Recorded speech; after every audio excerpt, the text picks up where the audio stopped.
2절 히브리서 12장 2절 합독하시겠습니다. 믿음의 주여 또 온전하게 하시는 이인 예수를 바라보자. 그는 그 앞에 있는 기쁨을 위하여 십자가를 참으사 부끄러움을 개의치 아니하시더니 하나님 보좌 우편에 앉으셨느니라. 아멘. 여러분, 오늘 부활절이죠? 부활하신 예수님께서 오늘 읽으신 히브리서 12장 2절 말씀에 따르면 어디 계시다 그래요? 하나님 보좌 우편에 앉아 계시다고 합니다. 그럼 여러분, 예수님은 죽으시기 전에는 어디 계셨나요? 이 땅에 오셔서 십자가에 달려서 죽으시기 전에 어디 계셨어요? 그럼 그때도 우편에 계셨죠. 확실히 아셔야 됩니다. 이거는 뭐야 그게? 그러시면 안 돼요. 다 아시는 거겠지만 주님은 비로소 부활 이후에야 보좌 우편에 앉으신 게 아니에요. 이거는 영생에 관한 얘기잖아요. 과거, 현재, 미래를 초월한 얘기입니다. 만세 전의 얘기를 말씀드리는 거예요. 그러니까 여러분, 그냥 이 땅에 예수가 오셔서 어떤 역사적 사건이 일어난 다음에 예수가 비로소 그때서야 우편에 앉으시다가 아닙니다. 그 예수는요, 이미 만세 전부터 앉아 계셨던 거예요. 그리고 그 예수는 이 비밀, 언제나 영원토록 그 예수는 하나님이셔서 하나님과 보좌에 함께 앉으셨던 분이다를 알려주시고자, 그 비밀을 알려주시고자 이 땅에 잠시 잠깐 내려와셨던 것 뿐이지, 예수는 한 번도 하나님과 떨어지신 적이 없어요. 그냥 보좌 우편에 앉으신 정도가 아니에요. 그거는 그냥 우리가 이해하기 쉽게 덱시오스 우편에 계시다, 그런 의미를, 그런 표현을 써보신 거지, 그 오른쪽이란 거는 의로움의 상징이에요. 그러니까 예수는 하나님의 유일하신 의라는 뜻으로서 우편에 계시다라는 의미지, 하나님 이쪽을 보면 예수님이 오른쪽에 이렇게 계속 우편에만 있으신 그런 문자적이고 유치한 의미로 자꾸 상상하지 마시고, 예수님과 하나님은 원래 떨어질 수가 없어요. 그냥 한 분이세요. 한 분인데 그것을 그저 보좌 우편에 계신다 정도로 표현을 해보신 건데, 천국의 비밀을 어떻게 우리가 이 땅의 언어로 다 이해를 할 수가 있겠습니까? 그냥 분리가 돼서 예수님이 그냥 문자적으로 하나님 우편에 분리가 돼서 늘 함께 계시지만 어쨌거나 분리가 돼서 그냥 오른쪽에 앉아 계신다는 정도가 의미가 아니에요.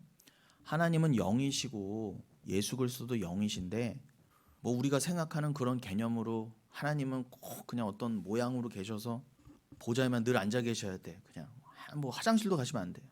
예수는 그 옆에 그냥 계속 앉아 계신 그런 의미가 절대 아닙니다.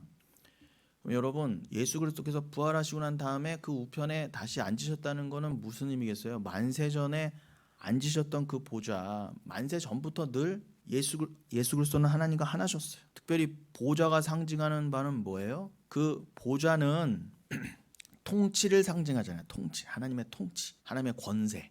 그러니까 하나님이, 그 보좌는 하나님에게만 허락된 거예요. 그 보좌는 원래 하나님 것입니다. 그런데 구약 내내 그리고 신약까지도 하나님은 그 보좌의 권세를 누구에게 주셨다 그래요? 오직 예수에게만 주셨다 그래요.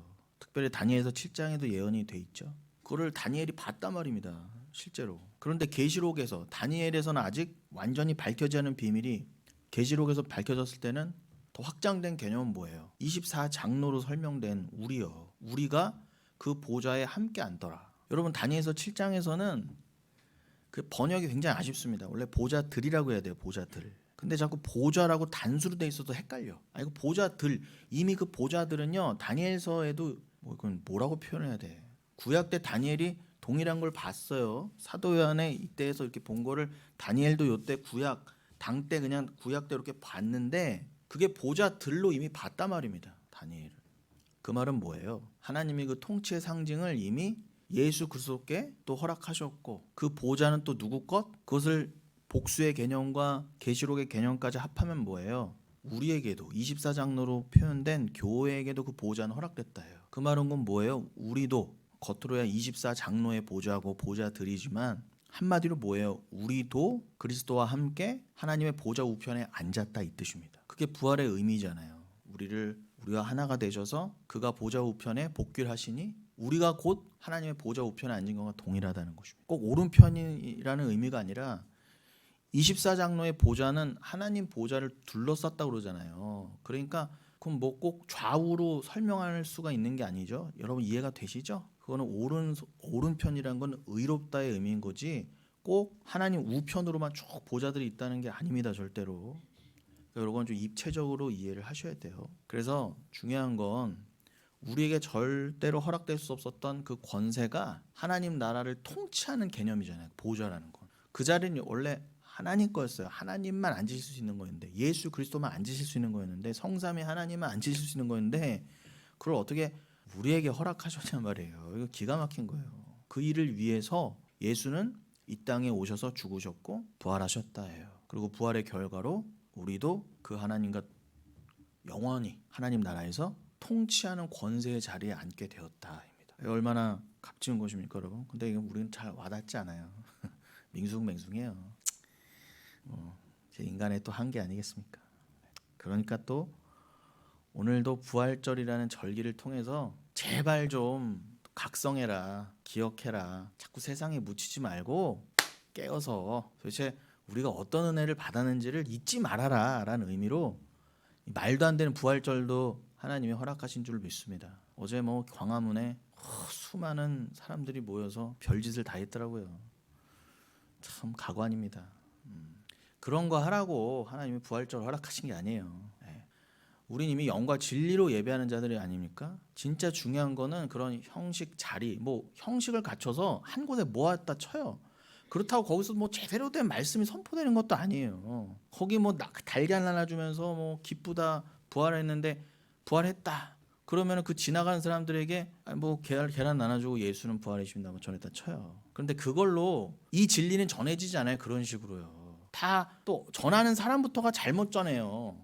그리스도의 죽고 부활하심, 그래서 우리도 그만을 사랑하여 그와 함께 죽고 부활해야 됩니다. 이미 그것은 이루어졌습니다. 이 땅의 존재가 아닙니다. 우리는 이미 하늘의 존재입니다를 전하는 게 부활절인데, 여러분 계란 나눠주고 어디서 나왔다 기독교 방송에 나왔다 했다 해서 나와서 어느 교회에서 나왔다 한다 하더라도 제가 봤을 땐 이 진리는 전해지지 않았어요. 전해진다 해도 받아들이는 자도 만무하지만 전하는 자나 광화문에서 전하는 자나 받아내는 자나 엉뚱한 걸 서로 주고받았다는 겁니다. 계란이나 나눠주고 앉았지. 그거 뭐예요? 그게 교통이나 방해가 되고 그게 모여서 행진하면서 주변 사람들 욕이나 먹고. 그러면은 그 계란 나눠주면서 부활의 예수를 전할 때 전하는 저도 어떤 예수만 전해요? 예수 믿고 복 받고 이 땅에서의 우리의 결과, 우리의 모습을 전할 거 아닙니까? 다. 인터뷰하면 다 그거밖에는 서로 주고받지 않았어요.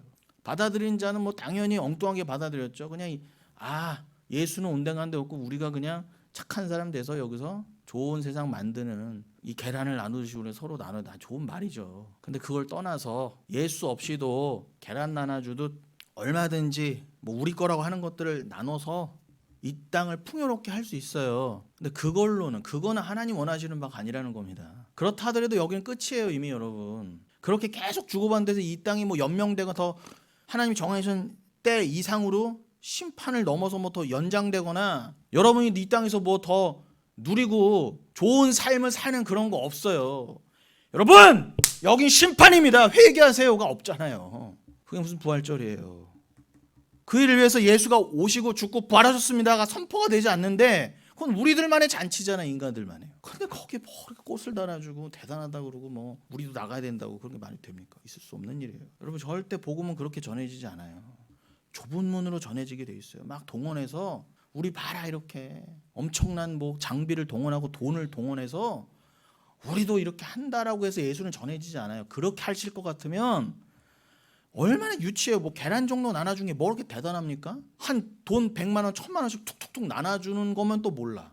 이렇게 돈 따발 뿌려가면서 예수 믿으라고 하면 또 몰라. 그것도 아니잖아요. 어중간하다 말입니다. 예수가 하실 것 같으면 여러분 거기서 차 한 대씩 집 한 채씩 못 나눠줬겠어요? 날 믿어라. 나는 이런 하나님이다. 왜 예수가 그러지 못하시겠냐 말이에요. 능력이 없어서? 온 우주를 다 가지신 분이 무슨 능력이 없어요. 근데 왜 예수는 그렇게 역사를 하지 않으시냐 말입니다. 그런데 왜 우리는 그걸 모르고 가서 뭘 자꾸 나눠준다고 그래요? 쓸데없이요. 있을 수 없는 일이에요. 나눠주는 건 좋대. 제대로 알고 가서 계란 돈 안 줘도 돼요. 물티슈 안 줘도 돼요. 예수를 전하되 그 예수는 그렇게 길바닥에서 그런 식으로 전해지지 않는단 말입니다. 그런 전파복음은 절대 예수는 아니 이렇게 모여서 예배하고 성경을 서로 가르치고 주고받고 해도 알똥말똥인데 평생을 성경 공부해도 부족한 게 불인데 가서 계란 하나 주고 예수 믿으세요 해서 그에게 예수가 전해진다고요? 하나의 계기는 될 수 있겠죠. 그러나 그거 했다고 교회가 할 일 다 한 게 아니에요. 그런 거 못해도 괜찮아요.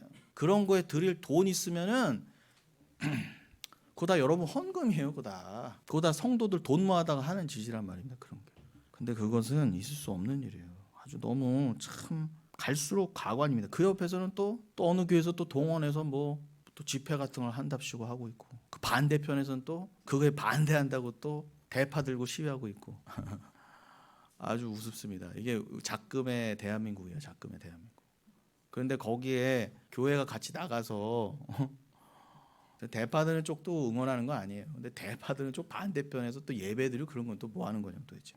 너무너무 유치합니다. 그래서 여러분 오늘 부활절이기 때문에 12장 2절, 11서 12장 2절 오늘 본문을 읽었는데, 자, 그 예수는요 부활하고 나서야 비로소 우편에 앉으신 게 아니에요. 이건 여러분 늘 강조드리지만 과거, 현재, 미래를 초월한 영생에 관한 말씀이에요. 여러분은요 어떻게 육을 입고 있는데 시공간을 초월해서 과거, 현재, 미래의 개념을 초월해서 영원 전부터 그 보좌의 하나님과 연합되신 예수를 믿으시냐 말이에요. 그리고 그 예수가 절대 찢어질 수 없는 그 예수가 우리도 그 보좌 우편에 앉히시기 위해서 단 한 번 이 땅에 내려오셔서 십자가에 달리시고 부활하셔서 그 자리에 다시 복귀하심은 바로 너희를 위함이라 라는 말씀이 어떻게 믿어지냐 말이에요. 그 예수는요 영원 전부터 하나님이셨어요. 이게 안 믿어지면 여러분 부활절이 뭐고 계란 100개 1000개 나눠줘도 안 돼요.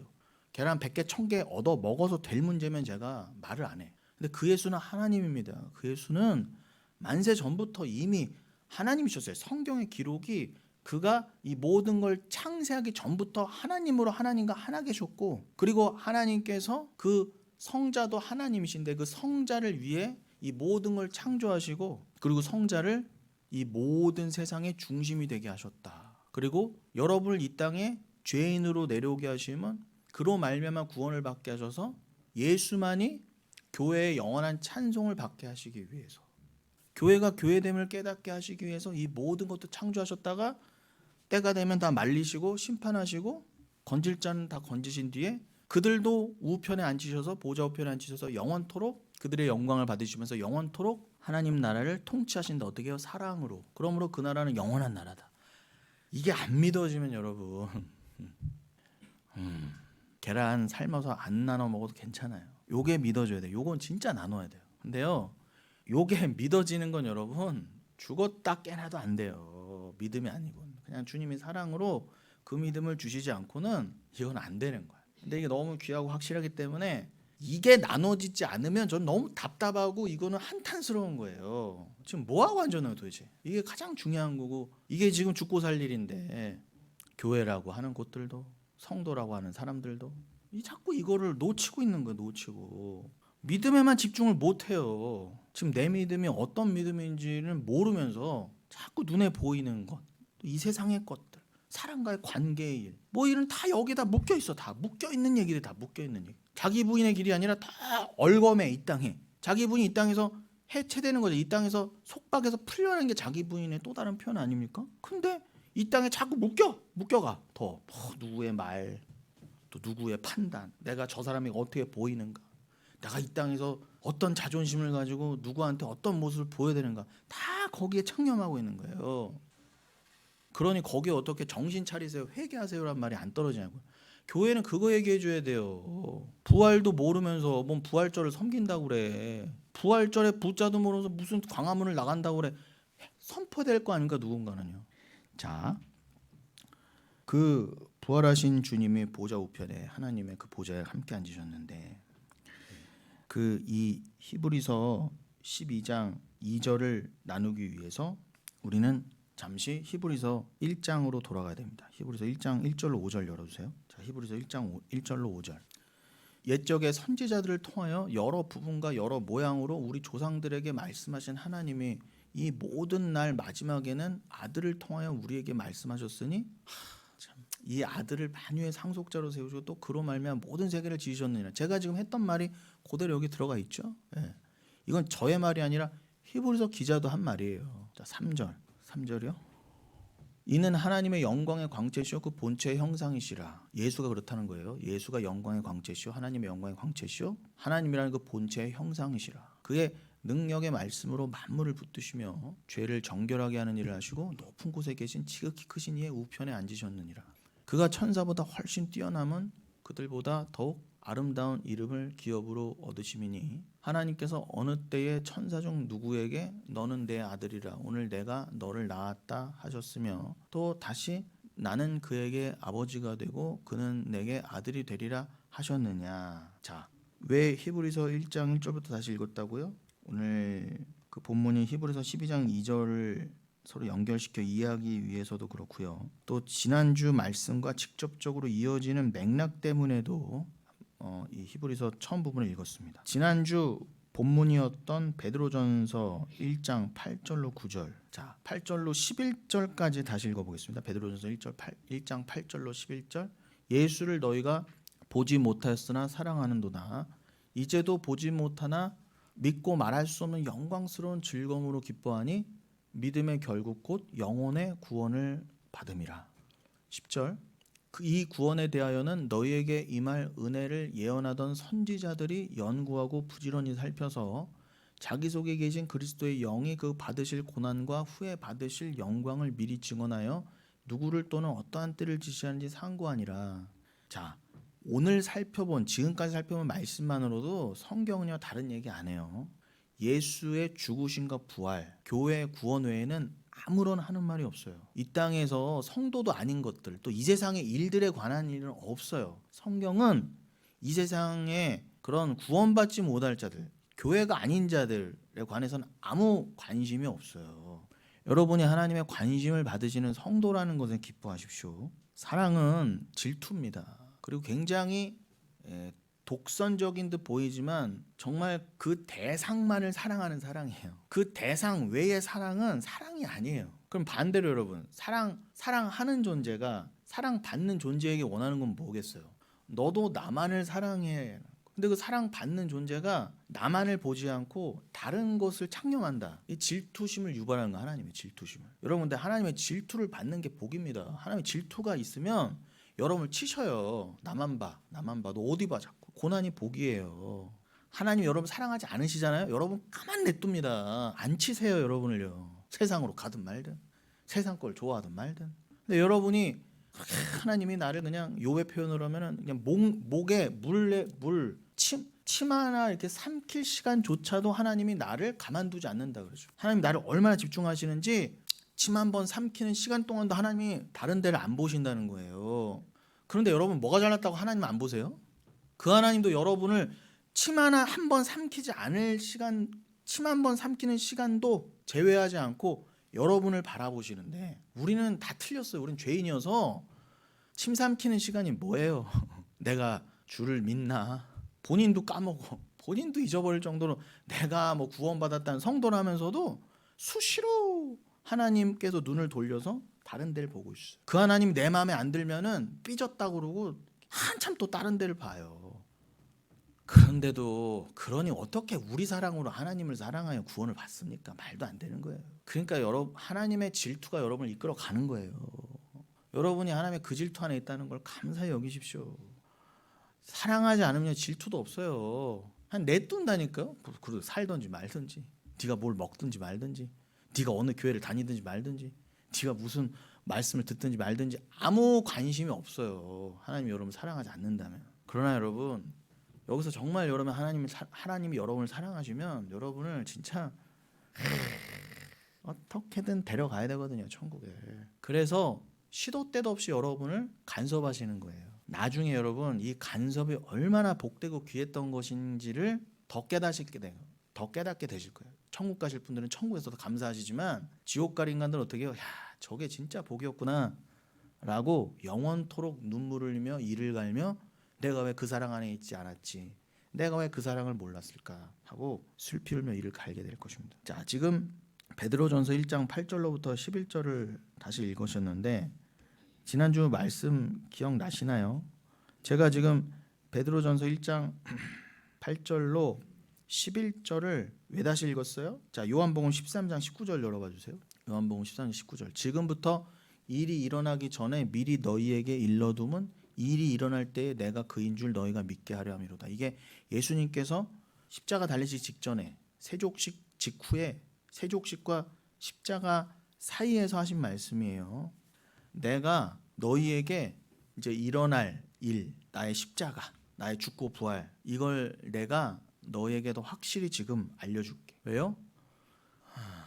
하나님은 우리가 아모스 3장도 봤지만, 그리고 지금 베드로전서 1장 읽으신 것처럼 하나님은 곧 예수 그리스도는 성령을 통해서 창세 전부터, 그리고 창세기부터 아브라함 모세 때부터 계속 일을 알리셨어요. 하나님의 일을, 비밀을. 그 하나님의 비밀, 하나님의 일이 중심 사건이 뭐예요? 십자가잖아요. 하나님 나라와 구원을 완성하기 위한 그 십자가. 그 십자가는 이미 만세 전부터 언약돼 있었고, 역사적으로는 이미 창세기 아브라함, 아니 그 훨씬 이전 아담 때부터 이미 계시된 일이었단 말입니다. 그러니 그 계시의 중심이신 예수가 오셔서 그 계시의 중심 사건이 십자가 직전에 더더욱 일을 알리셨겠죠. 하나님은 절대로 알리심 없이 일을 하시지 않는다고 그랬으니까, 일을 하시기 위해서는 반드시 미리 알리셨다는, 주의 종들을 통해서. 미리 주의 종들을 통해서 알리시지 않고는 일을 안 하신다 하신 그 하나님이, 그 하나님이신 예수가 이제 십자가에 달리시는 그 일의 완성을 위해서는 본인이 더욱 강조하신 거예요. 이거는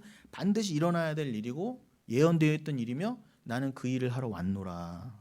이 말씀처럼 주님은 자신이 메시아요 또 하나님이심을 택한 자들로 하여금, 여러분들로 하여금 믿게 하시려고 어떤 일이 일어나기 전에 미리 알려주셨다 그럽니다. 어떤 일이 일어나기 전에 미리 알려주셨다? 십자가의 그 사건이 일어나기 전에. 십자가. 여러분, 십자가, 이 십자가는 제가 지금 말씀드린 것처럼 창세 전부터 모든 성경을 포함해서요, 그 말씀들은 다 이 십자가에 관한 것이고, 그러니 구약은 다 주와 십자가를 미리 예언하셨던 것이었으며, 예언은 오직 구원에 관한 것이에요. 여러분, 구약의 그 예언이 십자가로 성취가 됐죠? 그럼 여러분, 십자가 이후로는요, 여러분이 살고 있는 이 상황, 그리고 뭐 미래적인 것, 여러분 시간상 앞으로 미래적인 것도 다 예언이 됐잖아요. 예언이 되지 않았습니까?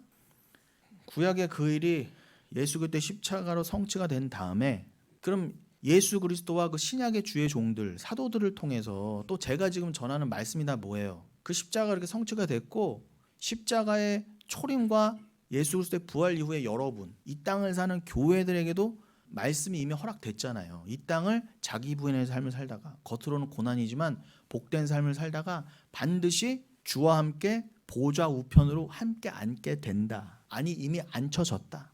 예수는 미래적인 개념으로 다시 오심이지만 성도들에게는 이미 마음에 오셨다. 저 믿지 않는 자들에게는 예수가 안 믿어져요. 그러나 나중에 다시 오실 예수고 육체로 오시는 진짜 눈에 보이는 예수로나 보고, 아, 그 예수가 맞았네 하지만 그때 믿는 건 이미 믿음이 아니에요. 보고 믿는 건. 근데 여러분들은 그 예수, 그 미래에 눈으로 보고 믿을 그 예수를 그때 보고 믿으면 다 저주라 말입니다. 근데 여러분은 어떻게 해? 이 예언의 말씀이 믿어져서, 그래, 내 안에 예수가 나는 본 적도 없지만 난 어떻게 이게 믿어지지? 야, 난 예수의 부활이 믿어진과 동시에 그 부활이 의미하는 바도 깨달아져요. 그래서 뭐 안수 집사님도 기도해 주신 것처럼 이제는 이 땅에서 내가 사는 게 아니에요. 내 안에서 이미 말씀 안에서 나는 예수 그리스도가 죽고 이미 부활했으니까, 나는 아직 이 땅에서 육을 입고 산다 하더라도 나는 이미 부활을 믿는 자로서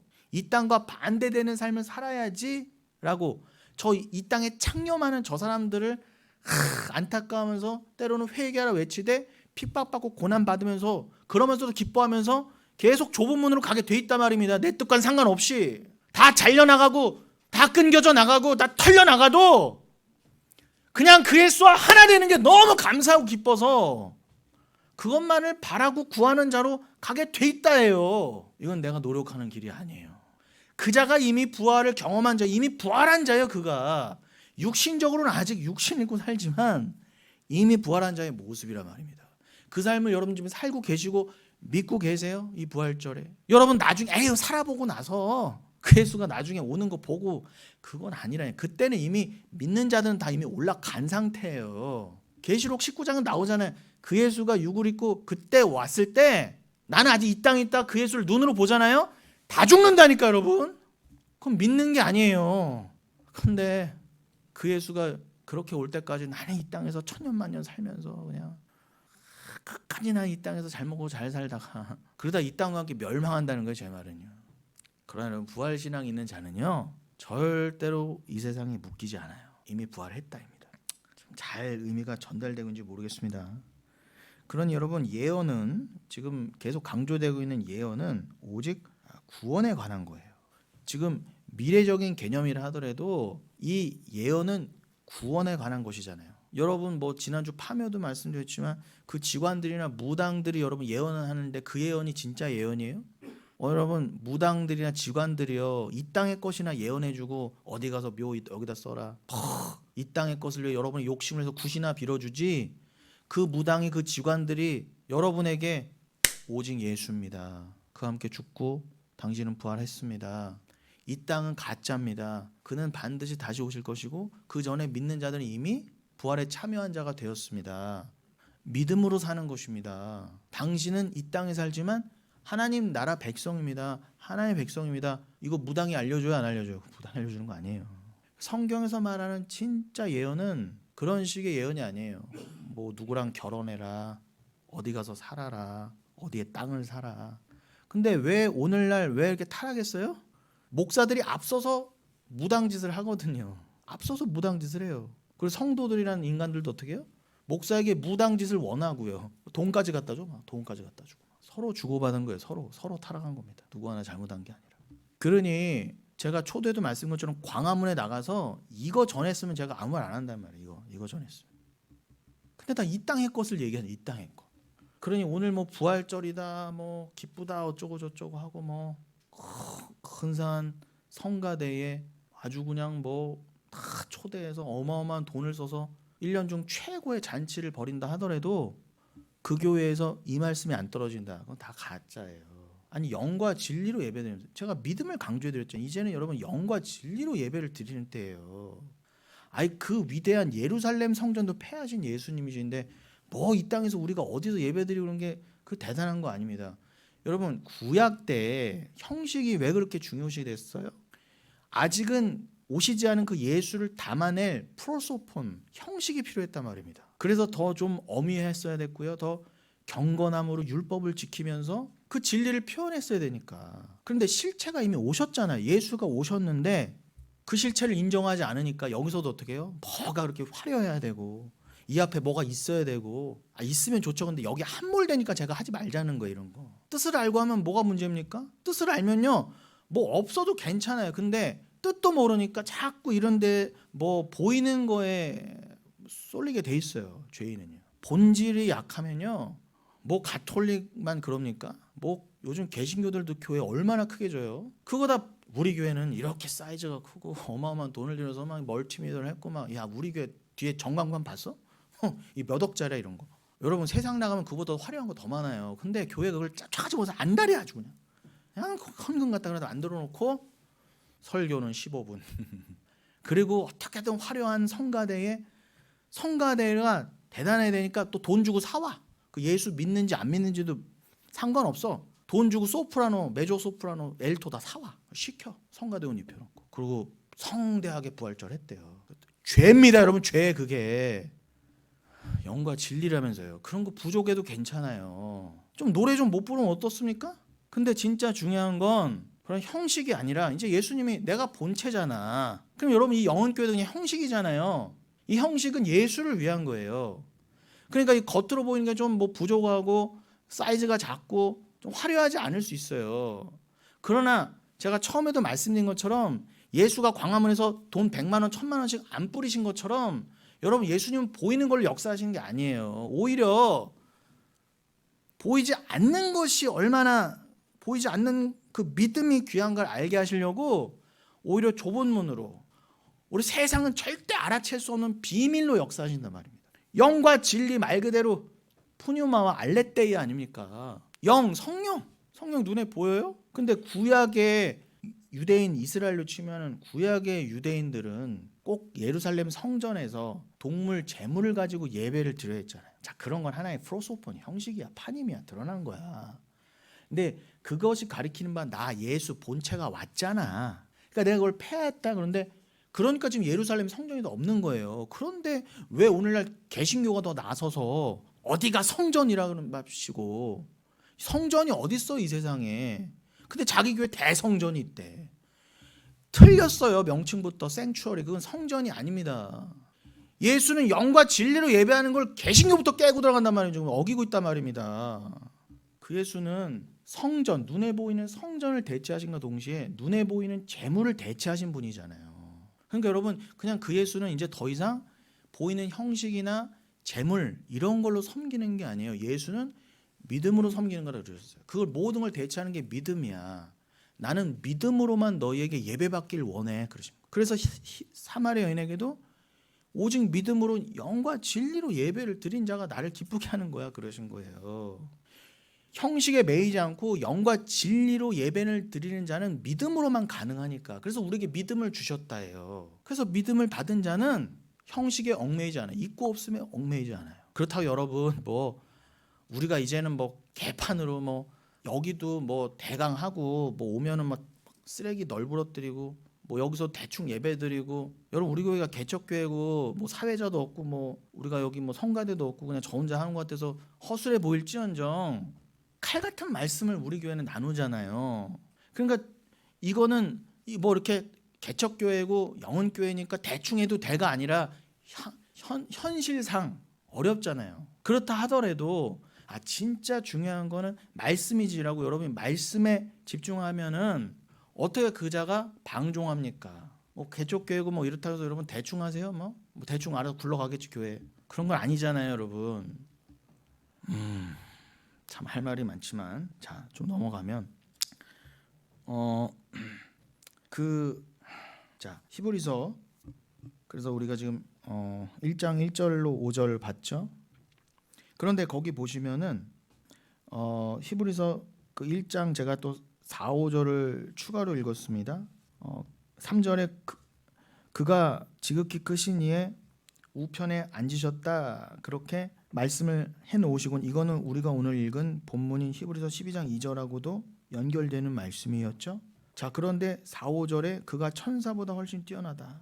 그리고 그 증거로서 하나님은 언제 천사 중에 누구에게 너는 내 아들이라 이렇게 말씀하신 적이 있느냐 이렇게 하십니다. 제가 이걸 굳이 넣어놓은 이 시간에 함께 읽은 것은 요즘 수요 예배 때 천사에 관한 얘기들을 많이 했어서 그런 거예요. 그런데 여러분 분명한 건, 자, 이 천사가 참 귀한 존재고 하나님의 사자잖아요. 이 천사는 하나님의 말씀을 전하는 순종의 모습이 무엇인지 보이는 참 복된 존재, 하나님의 메시지를 그대로 담아낸 존재잖아요. 그래서 주의 종들이 그 천사를 봤을 때 무릎 꿇은 건 뭐다? 그 천사를 단순히 숭배함이 아니오, 천사가 가져온 메시지. 여러분, 천사 자체에 무릎 꿇는 거는 그건 이단이고 잘못된 거예요. 잘못된 신앙이에요. 그러니까 주의 종들이 천사 앞에 무릎을 꿇었다고 해서 우리도 천사한테 무릎 꿇어야지가 아닙니다. 천사가 우리보다 나은 존재인가? 천사는 두려운 존재, 이런 게 아니라 주의 종들은 왜 무릎을 꿇었다? 천사가 가져온 메시지 앞에 무릎을 꿇은 거예요. 요걸 여러분 놓치시면 안 돼요. 그러니까 늘 무릎 꿇음을 받아 경배 받으실 일은 누구밖에 없다? 말씀 곧 예수밖에 없는 거예요. 그래서 4, 5절에도 오히려 그 예수는 당연히 천사보다 귀하신 존재가 맞고, 하나님이 예수 그리스도에게만 내 아들이라 하셨지 언제 천사에게 내 아들이라 한 적이 있느냐. 그런 제발 너희가 무식하게 영적인 무식으로 나아가서 뭐 이 세상의 영의 것들을 잘못 이해해서 함부로 아무데나 무릎 꿇고 천사도 숭배한다 그딴 소리 하지 말아라. 숭배 받으신 모든 찬송을 받으실 분은 예수밖에 없다라는 것을 강조하시기 위해서 이 말씀을 쓰신 거고요. 그리고 그도 그럴 게 뭐 조만간 나누겠지만 그 유다서 1장에 보면은 분명 이렇게 돼 있습니다. 거기서 천사장 미가엘이 사단과 모세의 시체에 관해서 다투는, 변론하는 것을 그 기록한 말씀 그 위에 이런 말씀이 있어요. 6절에 유다서 1장 6절에 또 자기의 지위를 지키지 아니하고 자기 처소를 떠난 천사들이라고 합니다. 천사가 분명히 천사 중에 일부지만 하나님이 명하신 그 처소를 벗어난 존재가 있대요. 타락한 존재가 있다는 것입니다. 그러니 여러분 천사도 완벽하지 않아요. 천사도 교만함을 가지고 하나님을 배신한 천사가 있다 말입니다. 그러니 여러분 천사는 절대 예수 그리스도와 동급이 될 수 없다는 거예요. 그것을 말씀드리고 싶음입니다. 자, 그럼 여러분 요 말씀을 가지고 다시 히브리서 1장 3절을 읽으면 이렇게 됩니다. 이는 하나님의 영광의 광채시요 또 그 본체의 형상이시라. 카라크텔 형상이시라. 그의 능력의 말씀으로 만물을 붙드시며 죄를 정경하게 하는 일을 하시고 높은 곳에 계신 지극히 크신 이의 우편에 앉으셨느니라.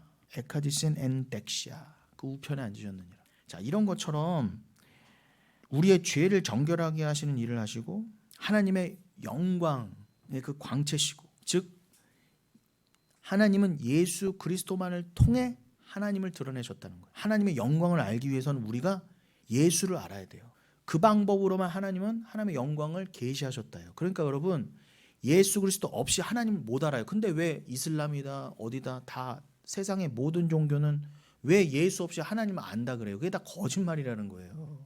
예수님을 모르고 아는 하나님은 그게 하나님이 아니라는 거예요, 여러분. 근데 왜 세상 종교는 다 예수를 안 믿는다 그래? 예수 없이도 우린 구원받을 수 있다고. 왜 그럽니까? 왜? 분명히 이러잖아요. 진짜 하나님의 영광은 예수를 통해서만 알 수 있다 그래요. 이것도 믿음으로만 되는 일이지. 믿음이 없는 분한테 예수를 통해서만 하나님은 믿을 수 있다 그러면 웬 멍멍이가 짓냐 이러지. 이게 어떻게 믿음으로 받아들이냐 말이에요. 예수로만 계시던 하나님 맞아? 이렇게 된다니까요. 세상 사람들은요. 그러니까 여러분 이게 믿어지시는 걸 정말 감사히 여기십시오. 그래서 몇 주 전 말씀도 그랬지만 고린도서 4장 6, 7절 그 예수 그리스도 그 프로소폰 안에 담긴 그 진짜 영광, 그걸 보배라고 그랬죠. 하나님의 영광을 아는 빛이 보배인데 그 보배를 질그릇에 담으셨다 그랬잖아요. 예수라고 하는 질그릇. 그러니까 우리는 인간이고 죄인이기 때문에 질그릇만 보여요. 근데 진짜 질그릇이신 예수 안에, 그래서 예수가 우리 눈에 보이는 형태로 오시고 기록된 말씀으로 오신 거잖아요. 오셔서 내가 하나님을 담고 왔어. 우리는 그 하나님 아니요, 그 질그릇 아니었으면은 우리는 하나님을 알 수가 없었단 말이에요. 그런데 우리가 어떻게 하나님 우리를 위해서 그 예수를 보내주심으로 우리는 그 하나님을 알게 됐어. 그리고 예수는 그 질그릇은 십자가에서 팍 깨지시고 자기 안에 담아두신 하나님의 영광을 팍 십자가에 드러내셨어. 어머, 아멘. 그래서 그걸 믿게 된 자는 그 여러분이라는 질그릇도 예수라고 하는 참 질그릇과 함께 깨지고 십자가에서 함께 깨지고 여러분 안에 담아두신 그 믿음이 드러나게 돼 있다. 여러분은 그 드러난 믿음으로 하나님 앞에 의롭다함을 얻어 인정함을 받아 구원에 이르는 거예요. 그러니까 여러분이란 질그릇도 깨져야 돼요. 그래서 부활절이 중요한 것입니다. 그러니까 여러분 육을 자꾸 붙잡고 계시면 안 돼. 절대 안 됩니다. 자, 베드로전서 1장 10절로 11절 다시 한번 볼까요? 자, 여러분 좀 힘드시죠? 재미없으시죠? 네, 자 이렇게 하는 이유가 있습니다. 또 부활절이니까. 자, 베드로전서 1장 10절로 11절. 이 구원에 대하여는 너희에게 임할 은혜를 예언하던 선지자들이 연구하고 부지런히 살펴서 자기 속에 계신 그리스도의 영의 그 받으실 고난과 후에 받으실 영광을 미리 증언하여 누구를 또는 어떠한 때를 지시하는지 상고하니라. 그러니까 여러분, 여러분들도 여기 지금 그리스도의 영으로 되어 있잖아요. 11절에 그리스도의 영. 이게 성령이잖아요. 그럼 여러분, 이 성령이 하시는 일이 뭐라고요? 선지자들에게도 임했던 그 성령이 예언하게 하셨단 말이에요. 예언의 내용을 제가 말씀드렸습니다. 그 성령이 선지자들이던 그 선지자들 포함한 여러분들이요. 여러분과 선지자를 포함한 그들을 성도라 하잖아요. 성도는 동일하게 성령을 받습니다. 그러니까 성령을 받은 여러분들도 예언할 수 있는 자가 되었다는 거예요. 그거는 선지자들이나 목사나 전도사만 하는 일이 아니라 여러분도 성령을 받으셨으면 예언을 하게 돼 있어요. 근데 그 예언의 내용이 뭐라고요? 저 무당이나 직관이 하는 일이 아니라 성령이 하는 일은 제가 지금까지 오늘까지도 전해드린 이 내용이에요. 주의 죽고 부활하심과 성도도 함께 죽고 부활하심, 영생, 심판에 관한 그 말씀 오실 리가 반드시 오시리라, 이거를 전하게 돼 있단 말이에요. 선지자들이건 누구건. 그러니까 이 말씀을 받은 여러분들도 선지자들이 되는 겁니다. 선지자가 어떤 뜻? 말씀을 내려 꽂는 자잖아요. 여러분들이 꼭 광화문 안 가셔도 돼요. 어디 가서 회개하라 이렇게 안 하셔도 되고, 여러분의 삶으로 그 예수를 예언하면은 여러분들이 각자가 다 선지자들이라니까요. 그런데 그 구약의 선지자들, 뭐 신약의 사도들, 여러분이라고 하는 성도들을 포함해서 그들이 동일하게 그리스도의 영을 받았대요. 성령을 받았대요. 그럼 성령은 다시 강조됩니다. 그 예수가 받으실 고난과 그리고 그 고난 후에 받으실 부활의 영광을 증언하게 돼 있어요. 예수 그리스도 이전에는 예수 그리스도의 십자가 반드시 선다, 그리고 그는 죽고 부활한다가 강조됐다면, 이제는 역사적으로도 예수 부활 후니까 여러분들은 그 말씀의 계보를 그대로 따라 뭐를 전하게 돼 있어요? 그 십자가의 의미가 무엇이었는지, 예수 그리스도의 죽고 부활하심이 무엇이었는지, 그리고 그것이 성도에게 의미하는 바가 무엇이고 성도의 결국은 무엇인지를 계속 전하고 상고하게 만든단 말이에요. 여러분 엉뚱한 거 신경 쓰기 안 하고요, 예수에 관한 것만 상고하게 돼 있단 말입니다. 성령을 받은 자는. 그러면서 계시록 19장 10절 열어주세요. 계시록 19장 10절. 요한계시록 19장 10절. 내가 그 발 앞에 엎드려 경배하려 하니 그가 나에게 말하기를, 나는 너와 및 예수의 증언을 받은 내 형제들과 같이 된 종이니 삼가 그리하지 말고 오직 하나님께 경배하라. 예수의 증언은 예언의 영이라 하더라.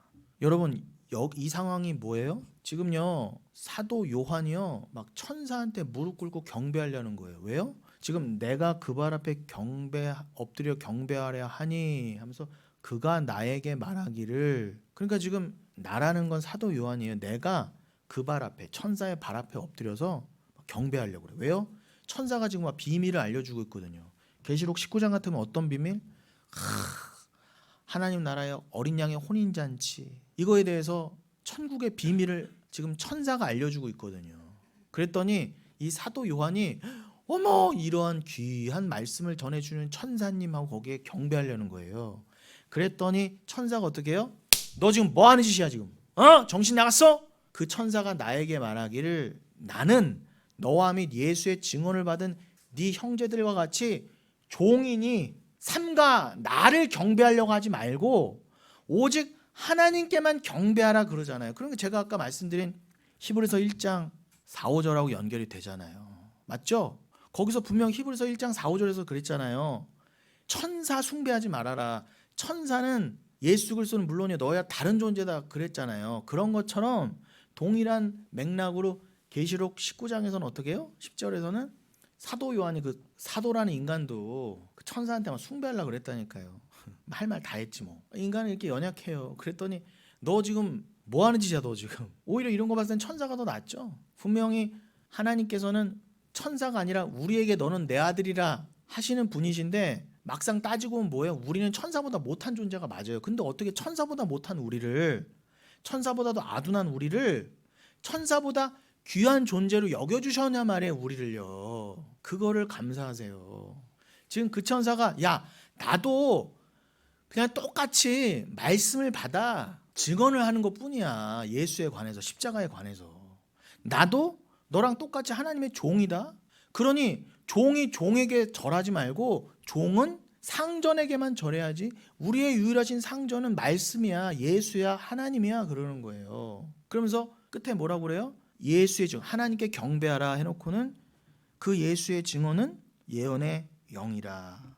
푸니마테스 프로페테이아스, 분명히 예언의 영이라 그래요. 여러분 그러니까 예언은요 다른 게 아니에요. 예수에 관한 증언을 할 수 있는 영이 예언의 영이에요.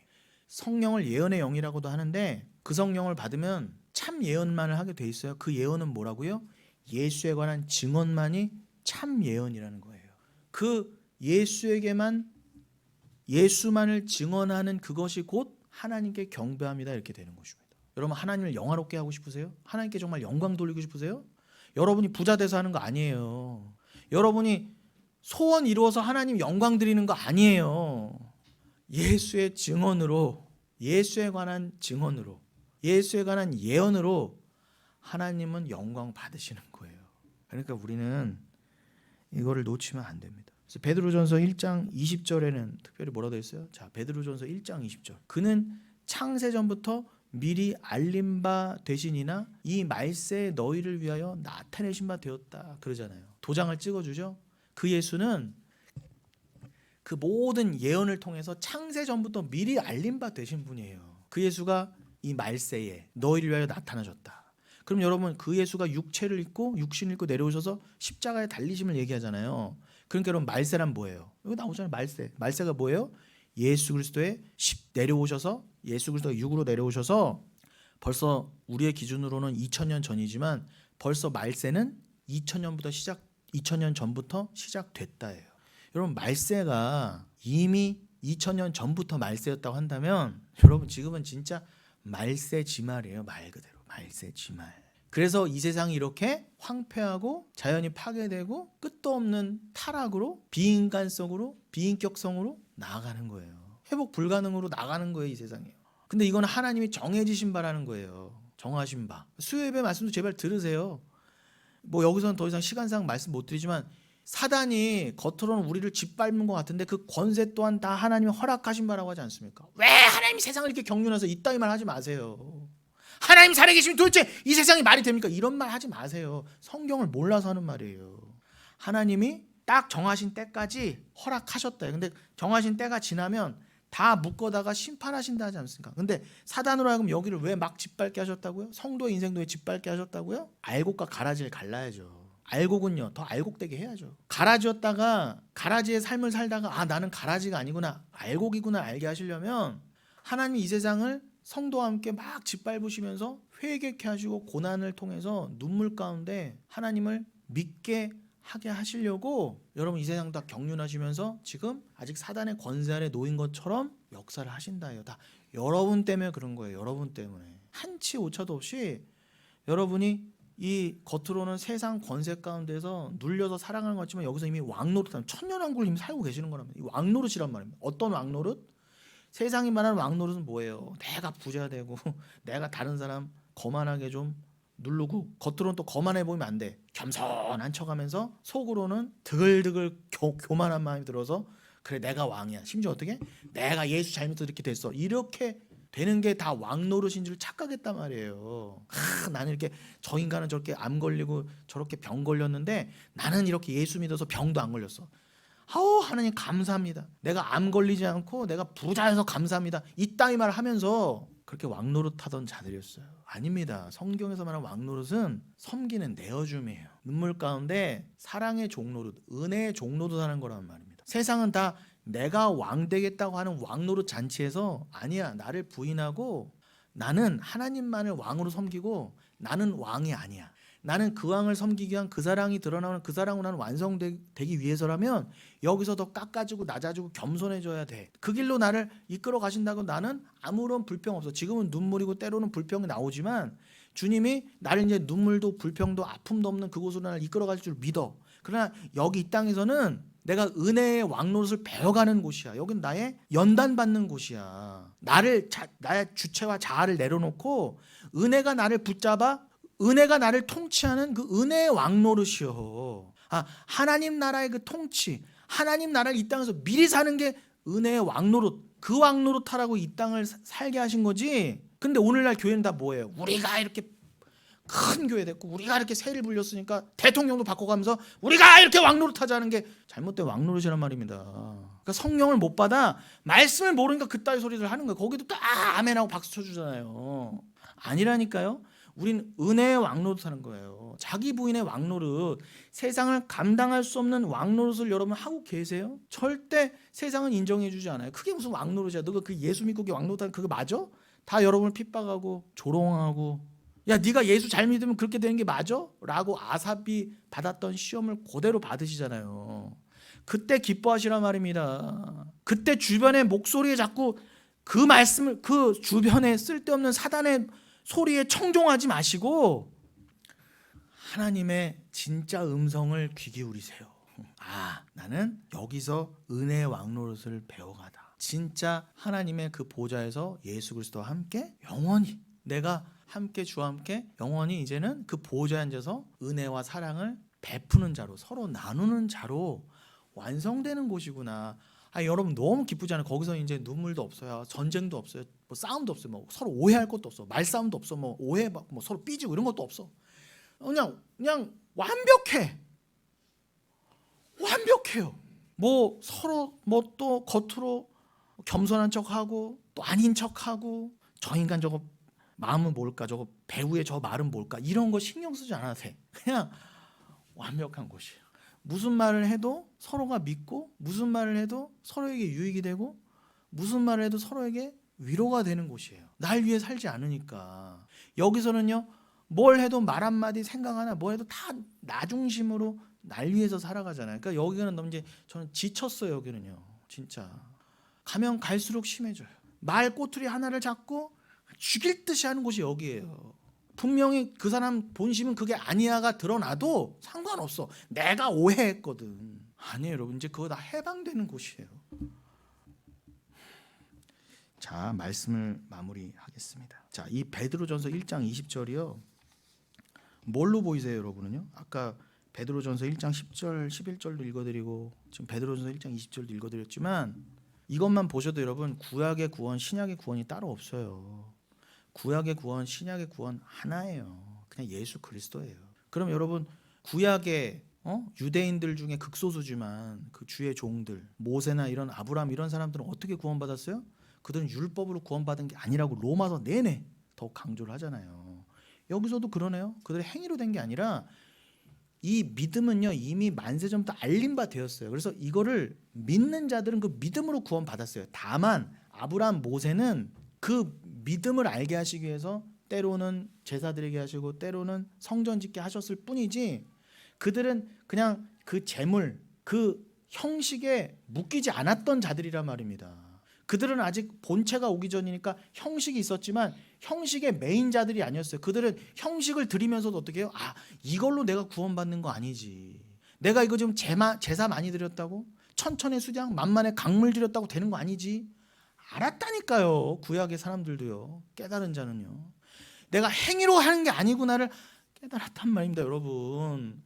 예수가 오시기 전에 사람들도 동일한 성령으로 그걸 깨닫고 구원을 받았다는데, 여러분은요, 이미 영과 진리로 예배를 드리는 곳이라고 십자가가 섰고 예수는 죽고 부활까지 했는데 아직까지도 형식을 붙잡고 아직까지도 내 행위를 붙잡고 있다면 그게 가장 죄라는 것입니다, 제 말은요. 근데 왜 우리 영혼교회에서도 아직도 형식을 말한다고 한다면 있을 수 없는 일이에요.